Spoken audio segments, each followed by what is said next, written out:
Okay, so February housing market opportunities. I'm pretty excited when we do these webinars because I feel like it's the right amount of people that we can have a discussion. So feel free to chime in when you want to. Post your questions in the chat too, but if you have something important, you can unmute yourself and interrupt me. I won't get offended. I want it to be like people are sharing what they're experiencing currently, especially if you're a professional in the industry. Last month, I was telling you guys that I'm super excited for the opportunities that are available to buyers right now, and that's still the case, but we're seeing things change. And I think it's a great time to be paying close attention and staying tuned in using webinars like this. There's kind of like a ton, there really is a ton of information out there right now. And a lot of it, people are sharing with their own goals in mind, right? So if they are a real estate investor, they're sharing information with you from their point of view. If they're a mortgage lender or a realtor, they're sharing information with you, also wanting you to transact with them. But the goal of these webinars is to be really, really transparent with you on what we're noticing and let you take the information and do what you will with it, because I want you guys to see this from the inside out without any angle on it. So if anything at any point becomes like, well, I'm not really grasping what you're saying here, that's why I want you to interrupt me and say, hey, I'm not seeing this right now. Or I'm not understanding or following. Most importantly, stop me and ask a question if you're not understanding why and how this translates back to you as a consumer in the housing market. Sound good? Sound like a plan?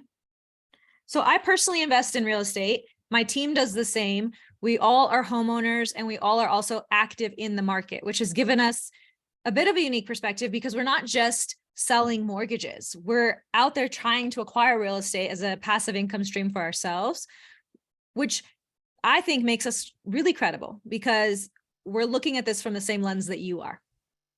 So let's get this started. You will always get this as the first disclaimer because I feel very strongly that the right time to buy is when it is the right time for you and your family, and that's very personal and very specific.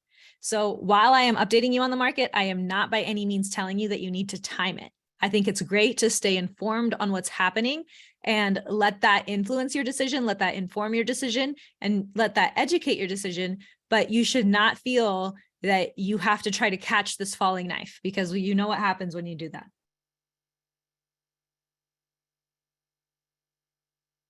So on every one of these webinars, we'll have the same format. We're always going to go over an economic news update and tell you what data we're seeing in the market. We are always going to go over the most popular financing strategies and the ones that we're seeing are the best in terms of negotiating. And then we always want to share success stories with you because that's why we're here, right? To succeed and win. So let me give you first an update on interest rates.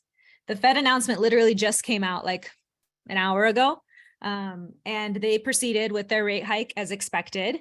And the market was ready for that. It digested that pretty well. Mortgage-backed securities are rallying at the moment. We're up, before I started this, like 34 basis points. They liked the news that changed in the Fed's announcement. So the market was watching very closely for that statement and how it was going to differ from the last meeting and what they would suggest about future rate hikes.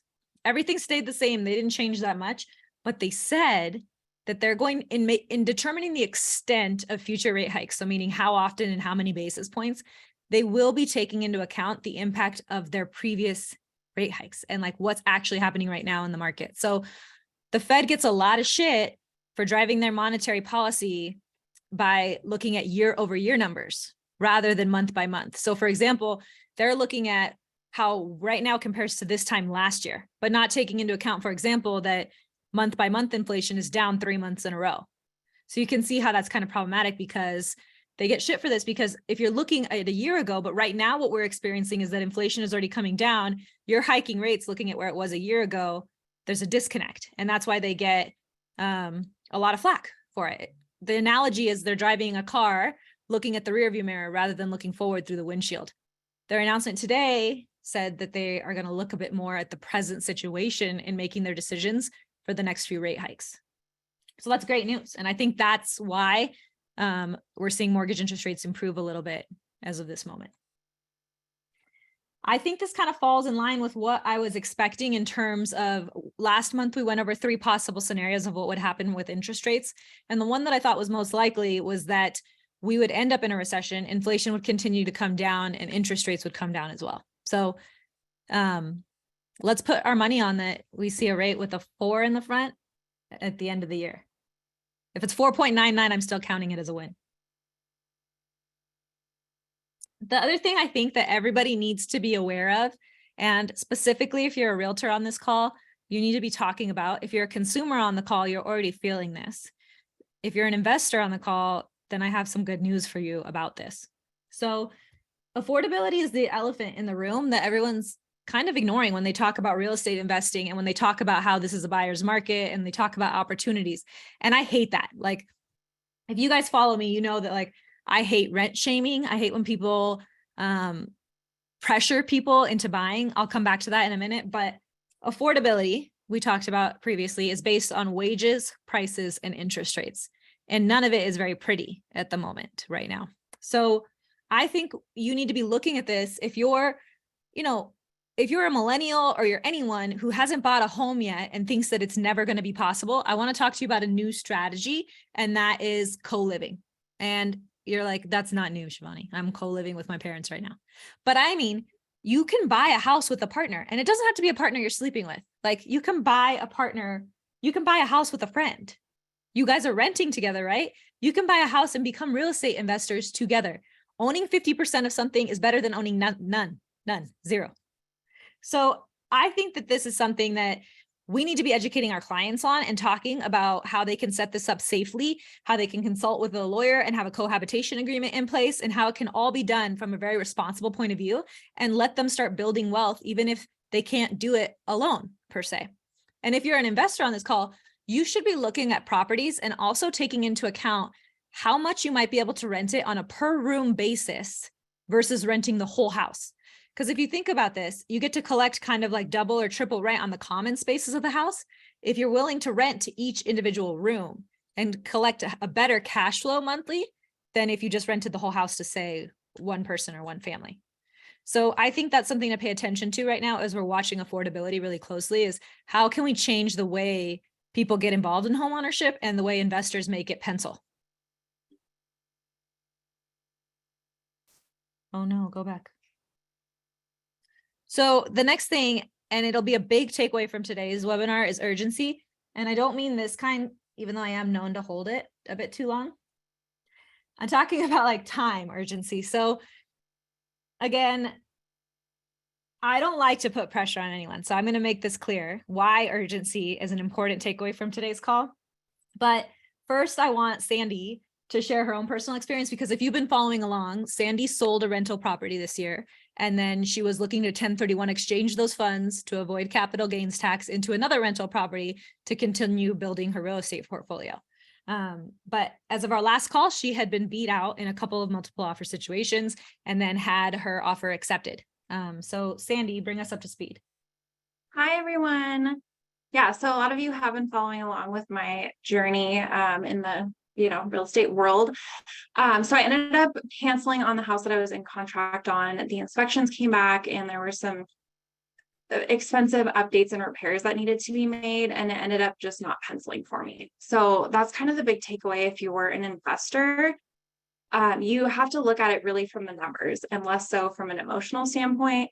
The day after my escrow canceled, that same house a few days later, that same house went into contract for list price, waived all the contingencies, and someone really just jumped on it. Like, it was still a good house, but it just didn't pencil in the long run. So that's really a big takeaway, is if you're getting overwhelmed, like, you have to figure out what your criteria is that you're looking for in a property, and then stick with that. It needs to be like a numbers-based decision based on data and not an emotional decision, even though I was very much feeling the feels about it.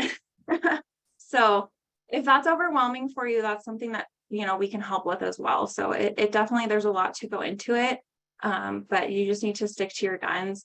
And then two, the room by room strategy that Shivani mentioned is genius. I have friends that use that strategy. I use that strategy. I rent out a couple rooms in my house, and I definitely, get more for it that way. Honestly, if I didn't live there, I would get even more for it. So it's a really creative strategy, and it also serves a big need in our area. We have a lot of people who need just a room. So if you can provide a nice place for someone to live, it's solving a need and also, allowing you to get more cash flow on your investment. So yeah, if anyone has any questions, we're always here to, help and coach and, clarify the numbers and all that good stuff. So thanks. Okay. So if we look back at what January strategies were, the 2-1 buy down we went over was winning over a permanent rate buy down, because they would get a significantly better interest rate with less expense. You didn't have to ask the seller for a huge credit. And we were employing a strategy that's centered around a refi opportunity coming in the next 12 to 18 months. And the money, when you do a buy down, a temporary buy down, the credit from the seller sits in an escrow type account. And when you go to refinance, say it's only been 6 months, whatever you haven't used of the buy down gets applied as a principal reduction. So I showed you the math on a monthly and long-term basis, 5 years, seems like a long time sometimes, but that the permanent buy down was not better than a 2-1 buy down. We were also talking a lot about comboing a price reduction with the credit. So not asking for the whole thing as a credit, bringing the price down a bit so that the price they paid for the house was always a discount, and then also incorporating the credit. And then we were talking about looking for aged listings. So maybe listings owned by someone who had overpriced it right away, or that were listed by like an institutional investor like Opendoor or something. Well, let's see how things have changed. That last part, sorry, my slide got messed up. So we're not showing our clients the 2-1 buy down right off the bat anymore. We're asking if they're interested in a property, we're asking our buyer's agent to call the listing agent and find out the situation, because if they're already in multiple offers, then we're not going to show up and not put the best foot forward, right? So we're finding out that it's really important for the buyer's agent to feel out the listing agent as much as they can. Some listing agents are more helpful than others, but they'll tell us, like, I have another offer. It is not full price. I have another offer. I'm not telling you if it's anywhere near full price or not, or I don't have any other offers, and this is what's most important to my seller. So it's becoming much more case by case. Sandy had mentioned last time that it was, already there was pockets where things were in multiple offer situations, but usually across the board, we were able to get like a 3% discount. It's not that easy anymore. It's over the weekend, all the offers that our clients made were multiple offer situations. There are still some age listings that we can negotiate on, but because there's been a huge uptick in mortgage activity, mortgage loan applications are up 30% because interest rates have started to come down. That's probably what's driving these multiple offer situations, is that as rates come down, buyers are coming back to the market, and they're coming back pretty aggressively. Last week on Thursday night, I had 4 people ask me to update their mortgage report for a new listing, and then 1 new pre-approval lead call. This Monday, just 2 days ago, I had 3 pre-approval applications come in. So it feels different. The market just actually feels different aside from the numbers. So the 2-1 buy down was a clear winner last time. That's actually changed, and the temporary buy down is losing its lead on a permanent buy down. I'll show you that in just a second.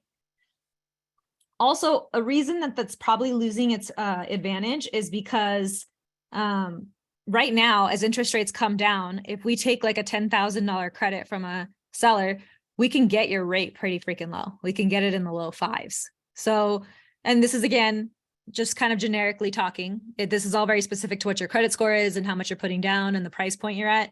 But I'm finding that 10,000 in a buy down is getting us quite a bit.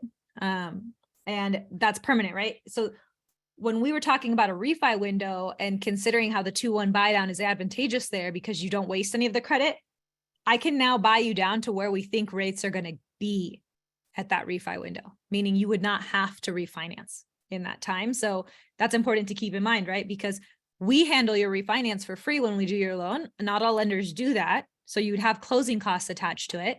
And why pay for those and why go through a refinance again if you could possibly just buy down your rate and sit tight on that loan? That's what I'm taking into account when I think that the permanent buy down is starting to beat out the temporary one. We'll do this case by case, but just as I'm starting to notice. Okay, so I talked about how I'm not here for rent shaming. I hate that, right? When people talk to consumers or realtors or lenders put out content that shames people for renting, because that's nonsense. Like you don't feel bad when you eat at a restaurant. I always use this example. You don't think like I'm paying for this meal. Oh no, actually I'm paying the restaurant owner's lease to their landlord. No, you say I'm paying for the service, right? When you rent, you're paying for a place to live. It's just that it's not as financially like advantageous as owning the house because you don't have the amortization gain. You don't get any money back. Whereas when you're owning the house, you get some money back. But I don't like to ever sell people on home ownership by shaming them for renting.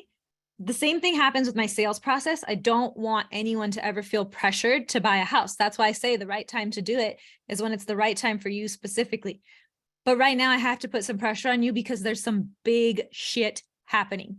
We're already feeling that it's shifting from a buyer's market to a balanced market, and we're possibly just weeks away from being back in a seller's market. So if buying a home is on your priorities or your goals or your radar this year, I'd like you to do it quickly if you can, because things are going to be less in your favor later this year.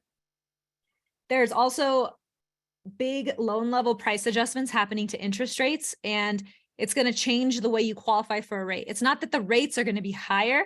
It's going to be that, like, for example, right now, you get a better interest rate if you're putting 40% down. There's a loan level price adjustment at 60%. That 60% one is now moving down to 30%. So you'd have to be putting 70% down to get that same credit towards your interest rate. This doesn't have to really make sense to you at the moment, but what I'm saying is those are coming into play in a couple months. So if you can identify a house now and close before May, then your credit score won't be as important as it will be in May. Your down payment percentage won't be as important as it will be in May. I hope that makes sense. Can you guys look at me and nod and smile? So no joke, if you can find a house in the next 2 months, please do it. Okay, so to show you what I was talking about with the permanent buy down versus the 2-1 buy down, I just want to show you the graph. So this house is priced at $450,000 and the buyer's putting 5% down. If I use 10,000 to buy down their rate, it makes more sense over 5 years. They save more than on the 2-1 buy down. This was different last month if you were here. Also, it's important for me to like figure out where this shift happens, and it's around 4 years. So I shortened the graph to 4 years. And when I go down 1 more year to 36 months, 3 years, then they're about even. So again, it's going to come down to talking to the client, or if you are the client, meeting with us and going over like, where's the refi opportunity? How much can we buy you down? And how long do you think you'll keep this loan?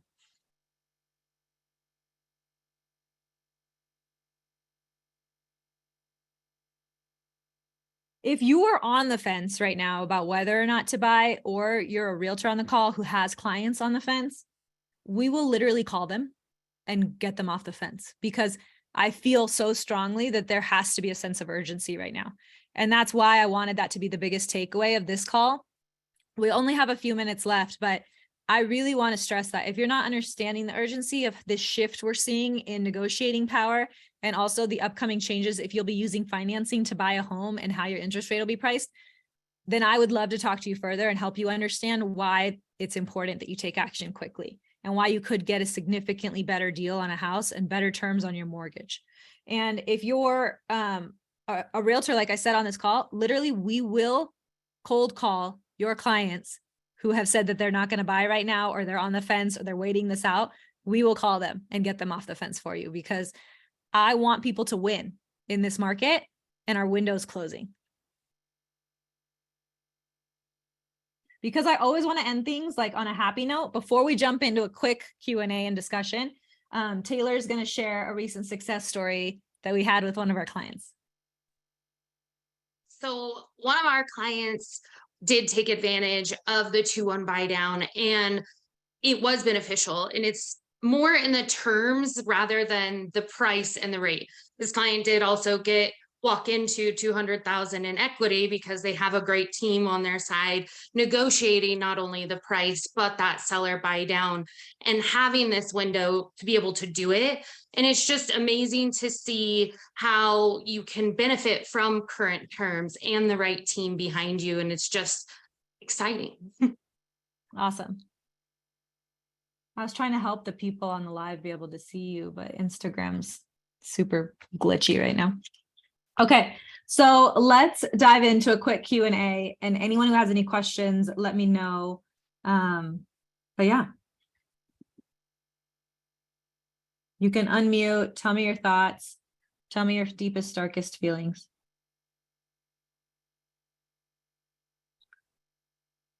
Has anyone who's in the business noticed a shift? Hi, good morning, good afternoon. It's Harmony. Hi, Harmony.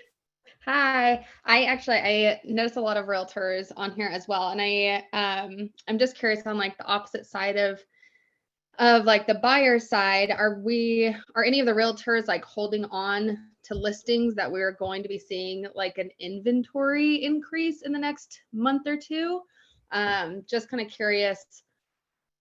You know, obviously there's a lot of standing inventory that is super helpful for like the buyers who want to buy now. But if the home's not there for them, like, do we expect to see an increase in inventory? I think that's a really good question, because we were talking about how a lot of sellers are going to sit, right? Because they have an interest rate they don't want to walk away from and a payment they don't want to walk away from. We're going to start putting out a lot of messaging about like, don't stay in a house you hate for a rate you love. But it's a thing, right? Like your monthly payment's a huge part of the decision. So do the other realtors on the call like see any upcoming inventory? Just say you will. Give us some hope. Everyone's holding out. They're like, we heard seller's market in 3 months. It might be in 3 weeks, honestly. Yeah, I think I it's think gonna be, sorry, hi, this is Blakely. I Hey. can go on video. I'm having a lot of conversations with sellers right now. It's kind of a chicken and egg problem where they're waiting for the demand to pick back up, waiting for rates to come down so that buyers' demand goes back up. Because they're feeling like, you know, if their rate is so low, maybe they should just rent. And so it's holding that inventory back from the buyers. So I think that as we see rates come down over the next, 30 days, 60 days or so, because I do think that the Fed rate increase today has already been priced into mortgage rates for some time. So I actually think, Shivani, to your point, rates will continue to come down. I think that we'll start seeing more buyers come out. Usually we say post Super Bowl. And then as sellers are feeling that inventory, I think they'll have more confidence to go out. But I feel like our spring market is going to be good. It's just going to be a little bit more delayed than usual. That's a really interesting point of view, because like we were feeling at the beginning of the year that it was going to be a little bit of the opposite. Like there was pent up demand. And as mortgage rates were coming down, people were coming back quicker. But it also could be the scenario that Blakely is talking about, because people are going to proceed with more caution. And that's what I want them to not do, actually, is that you cannot go slow right now, because if you're serious about buying a house right now, it's going to be better to do it now than 3 months from now. And that's rare, right? That we're talking to people applying that kind of pressure, that things are going to be that different. Kayla, what were you going to say? Just touching on inventory, people that are wanting to wait until the spring because they have it in their head that that's better, instead of, taking into account just the current market conditions and kind of where things are, predicted to go.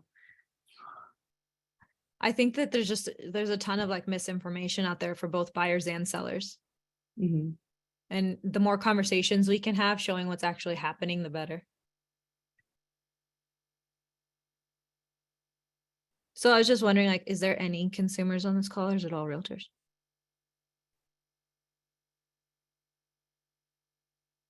That's about the balance I thought. All right, you guys. Well, I'm really grateful that you tuned into this. I think what we're doing with staying informed and updating you guys on a monthly basis will be really helpful as we progress through this year, because it's nuts. Like I've never seen a market that changes this fast. I've been saying that for the last 6 months, and the speed at which it's changing is picking up. So stay in the loop, keep doing this. And if you have any questions, our team is happy to set up a time to meet with you, to go over what's happening, what we're noticing shift, and keep you in the loop. So let us know if that's what you want to do. You can use this QR code to book it easily on our calendars, and then we'll get together and we'll keep you in the loop. And then for the professionals on the call, today was the first day that we opened up RSVPs for mortgage and mimosas. You should grab your spot because it usually fills up within the first 2 days of us letting you RSVP. Thank you. Thanks for being on. We appreciate all of you, and we just want to keep building this community.